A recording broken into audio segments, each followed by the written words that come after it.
con Shirley Barnaghi. Finalmente tengo la oportunidad de entrevistar a Ricardo Estrada, conocido como el arepólogo, chef, comunicador social, egresado del Centro de Estudios Gastronómicos de Amecameca. ¿Lo he pronunciado bien? El CEGA, El Centro de CEGA, Estudios Gastronómicos. El CEGA. ¿Cómo estás, Ricardo? Qué gusto conversar contigo. Y bueno, además que puedo hacerlo porque tuvimos la intención de tener una conexión previamente y no se pudo. Pero bueno, como dijimos la frase, que no la voy a repetir porque no me quiero hacer eco de candidatos políticos. En este momento las cosas pasan porque tienen que pasar. Bueno, cuéntame primero tu vinculación con la arepa. Más allá de una experiencia ciudadana que podemos tener todos los venezolanos, que forma parte de nuestro gentilicio, que es nuestro alimento, digamos, primordial, un venezolano que desayuna con la arepa, que puede almorzar una arepa y acostarse con la arepa, a estudiar la arepa. O sea, cómo se dio ese tránsito entre una cosa y otra, y si hay algún tipo de diferencia en cómo cambió tu percepción hacia la arepa después de estudiarla. Sí, buenos definitivamente. días. Muy buenos días. Gracias por la invitación. Sí, mira, esto nace justamente después de estudiar, de hacer el curso en el Centro de Estudios Gastronómicos, en el CEGA, donde de alguna u otra manera empiezas a tener más vinculación con la historia de los alimentos. Empieza la manipulación de los alimentos y empiezas a entender otras cosas que no veías antes. Esto de arepólogo nace un día que tenía justamente una arepa en la mano y dije, ¿qué hay detrás de ella? Y cuando empiezas a ver, detrás de ella hay una historia fascinante. Y ahí empiezas a entender, es como cuando estudias algo, esa arepa ya empieza a saber distinto. Aunque hayas nacido y la llevas en el ADN, sí empiezas a entender otras cuestiones y otras características de ese alimento. Y bueno, es el momento de empezar a estudiar, empezar a explicarle a muchos venezolanos de dónde proviene, que proviene del maíz, que es el cereal por excelencia americano, qué antigüedad tiene el maíz, y ahí te vas envolviendo. Yo creo que esto ha nacido esto de arepólogo nace, bueno, por esa vinculación con esa arepa, pero más que la vinculación es aprender. Yo creo que es importante esto porque, como te dije, es algo cotidiano. Nosotros desayunamos una arepa, o podemos comerla en otro momento del día. Pero la pregunta es entender de dónde viene. Sé que hay, digamos, algunas polémicas con respecto a eso, pero definitivamente cómo nos vemos nosotros, nuestra cultura reflejado allí. Vamos a comenzar por explicarlo, ¿no? Un poco para que toda la gente que va a desayunar ahorita, o que desayunó arepa, se vincule distinto con este alimento que es nuestro, pues, que es propio. Bueno, mira, a ver, que la gente, cómo se vincula la gente con la arepa y cómo la entiende. Es como todo, o sea, cuando tú entiendes que el maíz tiene una antigüedad de 15,000 años, que eso nació de una planta que se llama el teosintes, que estaba en el sur de México y empieza a viajar por todo América y viene cambiando también genéticamente, y que llega al norte de América del Sur hace aproximadamente 3,000 años, y que la historia de la arepa como tal tiene una edad aproximada de 900. Bueno, ahí lo primero que entendemos es que la arepa no es ni colombiana, ni venezolana, ni es americana. Y lo que sí, que indiscutiblemente cuando empiezas a ver la historia, cómo se empieza a desarrollar, bueno, cada país tiene, en México está la que llaman la gordita, en Centroamérica está la popusa, y entre Venezuela y Colombia pues hay una gran variedad de tipos de arepa, pero empiezas a entender todo eso y empiezas a ver esa evolución y esa conexión. Pero claro, cuando empezamos a hablar es como que vamos de atrás hacia adelante. Ya yo entiendo la arepa, yo la conozco, me gusta, me alimenta, además me conecta, pero bueno, ahora me conecta de una manera distinta. Sí, que hay de mí en esa historia, pues, ¿no? O sea, es que es un alimento que de una importancia extraordinaria en la historia. Y así hay que entenderlo, como muchísimos alimentos, y ver inclusive cómo ese maíz viaja a Europa y cómo de Europa vienen alimentos para América, o cómo ese maíz después sigue viajando hacia la ruta de la seda. O sea, es algo que pique y se extiende. O sea, esto es solamente el abreboca de lo que viene. Ahora,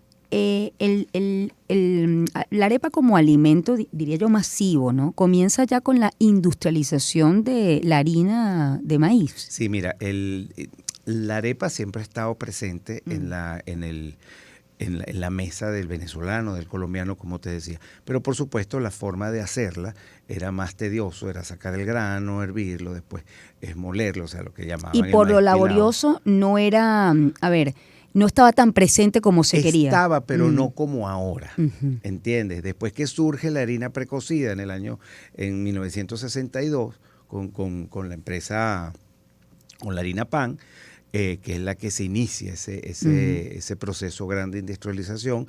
Bueno, imagínate, vamos a hablar claro, es el único pan que tú puedes hacer en 15 minutos. O sea, no, si tú analizas, es verdad, tienes un alimento que lo haces en un tiempo récord, si lo comparas con el resto de los panes. Es nutritivo, o sea, es alimenticio, es sano, es libre de gluten. O sea, cuando empezamos a ver todas las características, y además es una comida contundente, porque antes de la arepa estaba el casabe. Pero el casabe no era algo que te llenaba como tal. Tú te comes una arepa y además que tú hablas con un venezolano y dices, si no me como la arepa, a media mañana tengo hambre. ¿Entiendes? Porque no me Así es. llena. Bueno, eso puede estar también en el Sí. subconsciente, como lo veamos. Pero sí, es un alimento que además es como yo te digo, no solamente te alimenta, sino que te conecta. Lo puede comer, está presente en cualquier mesa de cualquier venezolano, desde la persona más humilde y sencilla hasta el mayor de los industriales, como tú lo quieras ver. O sea, es un alimento libre de clases sociales, por llamarlo de alguna manera. Es un alimento que de verdad une un pueblo. Bueno, ahorita que hablas de unión, fíjate que entiendo que el libro fue traducido al francés, ¿correcto? Correcto. Y eso me permite preguntarte el intercambio que se da entre distintas culturas, sobre todo desde el momento en que se hace extendido el uso de la arepa o la arepa como comida. En la época en donde se dan estos intercambios, bueno, puede ser incluso de la colonia o la etapa ya de la etapa pre-independentista o posterior, ¿no? ¿Cuándo hubo en algún momento que se da este intercambio, digamos, Bueno, cultural? es interesante porque cuando llegan los españoles, el maíz no era bien visto, hasta mucho tiempo después. Pero bueno, hay partes de la historia. ¿Por qué no era bien visto? Bueno, porque no lo conocían, porque no era su memoria gustativa, o sea, llegan unos españoles y en su vida había visto el maíz, es como le entro al maíz. Entonces lo veían cómo lo preparaban y traían su memoria gustativa era el pan, era el trigo, o sea, entonces no había manera. Y fíjate que el trigo entra y los primeros lugares donde siembran trigo es por los lados del Lara y después sigue hacia los Andes, que bueno, aquí nos idearon los andinos, se idearon para hacer la arepa andina, que es con trigo, o sea, siempre la arepa presente. Pero esa parte fue como hubo que romper paradigmas, no era tan fácil esa aceptación. De hecho, hay un cuento muy bueno. Yo estuve en San Sebastián, en España, y ahí preparan una especie de arepa que se llama talo. Y yo estaba hablando con una señora y dice, no, bueno, es que eso proviene de Venezuela, cuando la época de independencia que trajeron el maíz. No, eso es de aquí. Entonces, volvemos a lo mismo, es lo que tú recuerdas y cómo lo recuerdas. Sí. Pero sí, ahí hubo momentos de hambruna de los españoles que tuvieron que entrarle. Y ahí empieza a romperse un poco ese quiebre para aceptarlo. Y un poco esto que estamos haciendo de la gente dice, bueno, ¿y por qué en otros idiomas? Bueno, primero porque es un alimento. Entonces, como sabemos, hay una gran cantidad de venezolanos esparcidos por todo el mundo. Y lo más interesante de esto es que donde llega un venezolano, créeme que hay una arepa. Y si no está la harina precocida, si no tienen harina pan, se las ingenia para buscar el maíz y molerlo. Porque hay casos extraordinarios de gente que me ha llamado, me escribe por el Instagram, desde China, desde lugares que no consiguen. Bueno, cuando consiguen, ellos se las ingenian sí, para hacerlo, porque no pueden vivir. Eso que yo llamo el bajón de la arepa, cuando tú te vas de viaje. No, llega un momento y bueno, yo necesito desayunar una arepa. Y lo necesitas literal. Sí. O sea, te da a ti como eso que llaman casi un mal de zambito, de no, mira, donde sea, y lo haces. Y entonces al final, esto de Arepólogo, nosotros tenemos un proyecto que ya está funcionando, que se llama Arepólogo en el Mundo, que consiste en rellenar la arepa con la memoria gustativa de cada uno de los 196 países que hay en el mundo. Ay, qué interesante. Entonces, es una manera de decir, aquí está mi pan. Eso es como Yo hice una clase con antroposabores con la profesora Ocarina Castillo y ella en esas clases nos hablaban de gastrodiplomacia. Bueno, esto es gastrodiplomacia. Claro, yo imagino que en este caso, bueno, se rellenará la arepa con un queso francés. Los quesos franceses, sí. tienes, o sea, una infinidad de proteínas y de preparaciones que son. Además que hacerlo en francés tiene o sea, para mí es como, tiene una historia y tiene una conectividad porque, bueno, es la gastronomía. Sí. ¿Sabes? Sin duda. Eso, o sea... Y el intercambio entre dos culturas que datan desde hace, las relaciones entre Francia y Venezuela tienen muchísimo tiempo, ¿no? Y es han histórica, sido... Sí, correcto. Es histórica, como los alemanes, como los italianos, como los portugueses. O sea, estamos conectados y por supuesto yo tengo que agradecer enormemente al embajador Nadal, a Patri Rivas, que amablemente... se interesaron. Claro, nos embarcamos en esto del traducir. Fíjate que yo tengo una sección maravillosa que se llama Enamorados de Venezuela y siempre le hago esa pregunta, ¿no? ¿Usted qué come? ¿Come arepa? ¿Cómo la come? Entonces, bueno, yo he tenido aquí, por lo menos un español me dice, yo como la arepa con queso manchego. He tenido tantos otros que me responden, bueno, tuve aquí un japonés que me dijo, yo como la arepa, ¿con qué lo ponía? Creo que era con... pescado crudo, imagínate, sí. Es decir, ha habido distintas variedades. Oye, ¿cuántos tipos de arepa tienes tú contabilizadas que se hacen en cuanto al relleno, que se hacen en Venezuela? Mira, nosotros manejamos un promedio de 35. 35. 35 conocidas, como decimos, pero seguimos siempre investigando, siempre sale porque es que no te los puedes saber. Shirley, esto es un trabajo de investigación, esto es un trabajo antropológico, sí. O sea, esto está interesante. O sea, 35 que son de conocimiento, digamos, extendido. Exacto. Eso es como los tipos de arepa también entre Colombia y Venezuela.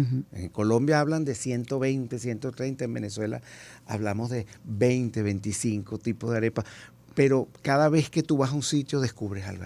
¿Cuál fue tu mayor descubrimiento? ¿Qué arepa fue? Bueno, una que comí en una zona que llaman el Capanaparo, que es en el estado Apure, que no era con maíz, me llamó la atención, sino lo hacen con chiga. La chiga es un árbol que está sumergido en agua durante sus raíces, durante 6 meses, y 6 meses están fuera del agua, con el invierno de los llanos. Y ellos es como es como una vaina grande, dentro están las semillas, esas semillas las sacan, las rayan y hacen un proceso similar al del casabe, y después hacen una harina y se las comen porque era en la forma circular. Pero por supuesto la arepa pelada me encanta, esa que es ese maíz similar al maíz mexicano. Fíjate que el sabor del maíz mexicano es distinto al maíz venezolano. Al de nosotros, sí. Bueno, por eso que ellos tienen el proceso de la nixtamalización. Vamos a hacerlo por regiones, ¿no? Que me parece interesante. La región central, ¿cómo es la arepa? La región occidental, noroccidental, la parte norte, la parte sur. Bueno, es que todos tienen variantes, pero en la parte central se come mucho la arepa asada, se come mucho la arepa frita. En los lados, bueno, si vamos hacia los lados de Maracaibo, tú entenderás que ahí el menú cambia, pero vertiginoso. Yo te voy a decir que en la casa de mi abuela materna, la arepa era, no sé si existe esa variedad, pero me imagino que sí, es la arepa que, bueno, tú la haces, luego después le haces una mezcla de harina, le pones huevo y luego la fríen. Es como una arepa y le tiene queso también. Bueno, esa es la arepa que hace mi abuela, no sé. Pero está bien, esa es tu recuerdo. Sí, ese es mi recuerdo. Eso está cargado de o sea, eso es la arepa y encima tiene, no, es hipercalórica, déjame decir. Bueno, sí, fíjate que en Maracaibo, ¿cómo es la arepa allá? En Maracaibo hay una arepa que es, bueno, ya está la agüita de sapo, pero ahí hay una que es el tumba rancho, que es una arepa que ellos la sacan, además que es una parte histórica interesante, porque es cuando llegan los norteamericanos a los campos petroleros, pero eso es la primera tempurización de algún alimento. Bueno, es que eso es lo que te estoy diciendo, que es la arepa tempurizada. Por eso ellos abrían la arepa en dos, agarraban huevo, harina, en Maracaibo le ponían mostaza, porque tú sabes que como llegaron los americanos, ellos entregaban en las casas salsa de tomate, mayonesa, mostaza y una lata de aceite. Por eso es que hacen tanta... Ya estoy clara que lo que yo comía en casa de mi abuela era una tumba rancho. Bueno, entonces le ponían, por eso es el color, le ponen la mostaza y la fría. Entonces es la primera temporización de arepa que tú tienes acá. Qué interesante. Pero las arepas, por ejemplo, en Trujillo son delgadas. En los Andes son con harina de trigo, también las hacen de harina de maíz. En el centro nos gusta la arepa asada, en el llano igualito. Entonces, al final, en los lados de, ¿cómo se llama? En Falcón es la arepa pelada, como también la comen en Oriente. Y después de eso viene todo ese proteína y esos rellenos que bueno, son fascinantes. Me llama la atención los nombres. Por ejemplo, bueno, sé el caso de la reina Pepiada, tiene una historia bien particular. Tú también en el libro te dedicaste a estudiar por qué ese nombre. Los nombres de la emblemática que era la reina Pepiada. Sí, bueno, de los hermanos Álvarez, gana Susana Duin. Susana Duin es como una manera, es un marketing al final que me pareció genial. Entonces vamos a hacer una arepa en honor a ella. Bueno, nada, hasta se la comió en el local de ellos. Y es esa mezcla del pollo con la mayonesa, con el aguacate. En aquel momento le ponían también petit pois. Entonces, total que está lleno de historia. Entonces está lleno. ¿Y las demás? Las otras, la viuda. Bueno, la viuda es porque es sola. La rumbera es porque era la que te comías después que salías de una fiesta. Después viene la cifrina, que bueno, que era la que me gustaba el queso amarillo, me gustaba la reina Pepiada, déjame unirla. Y bueno, y después está dominó. La pelúa, por lo menos la pelúa que es la dominó, que es queso blanco con caraotas, con frijoles, y la otra que es muy buena, que es la de, por ejemplo, la pelúa, que es carne mechada con queso amarillo, pero depende de dónde te la comas. Pues si te la comes en Carora, le ponen el queso amarillo rallado encima, y entonces eso es una pelúa con peluca. Bueno, yo de aquí no me queda otra opción que irme a comerme una buena arepa. ¿Dónde pueden conseguir el libro? Mira, el libro en español lo tenemos aquí en Venezuela. Nos pueden contactar por @arepólogo, que es nuestro Instagram. Donde podrán ver también el trabajo que venimos realizando, y en algunas librerías acá, Tecniciencia, está en Sabores Partido, o sea, está en Fresh Fish. El libro está distribuido en algunos lugares, pero si nos llaman también se lo hacemos llegar. Y el de francés, que es el primero, alguien me decía, ¿qué es eso? Chico, esto es así como una saga, ¿entiendes? Ahorita ya tenemos español, el primero va a ser en francés, después venimos en japonés, venimos en inglés, y para fin de año terminamos con alemán, italiano qué belleza ese proyecto. Italiano y portugués. ¿Por qué? Porque a través de Amazon tú puedes colocar y adquirir un libro que lo que pretende es sembrar esa curiosidad en cada uno de los venezolanos. Mira, Shirley y los que nos escuchan, lo mejor de Arepólogo es la gente que yo he conocido. Es gente maravillosa. Cuando nos escriben y ponemos algo, la conectividad, los recuerdos, esa arepa que te comes, que te comías en tu casa con tu abuela, y ahorita que hay tanta gente afuera, bueno, es una manera de volver a esos momentos bonitos. Bueno, suscribo lo que dices, te agradezco mucho, Ricardo, que hayas venido hoy a presentarnos esta edición en francés de tu libro Arepólogo. Ya va a estar está disponible en las librerías, pero me imagino que esto tendrán que tener algún tipo de contacto con la embajada francesa, ¿no? No, el libro en francés va a estar en la plataforma Amazon. En Amazon. Sí, porque porque es un libro que la idea es que lo compren los venezolanos que están por ejemplo, en Francia, y sea una herramienta para obsequiar y para que el que investiga empiece a escudriñar y a entender en su propio idioma lo que es la arepa. Y entender parte de nuestra cultura también. Oye, tú me quieres conocer, claro, toma, lee este libro. Claro, y ahora vamos tras que tú sabes que hay un fenómeno, uno de los elementos que me impulsó a mí a hacer arepólogo fue que hay un libro que se llama el Larousse Gastronomique y no vi la arepa. Y yo dije, hay que trabajar en esto. Bueno, que en la próxima edición la incluyan, ojalá y así sea. Claro. Te agradezco mucho, Ricardo. Yo tengo ya que despedir. Este programa fue presentado por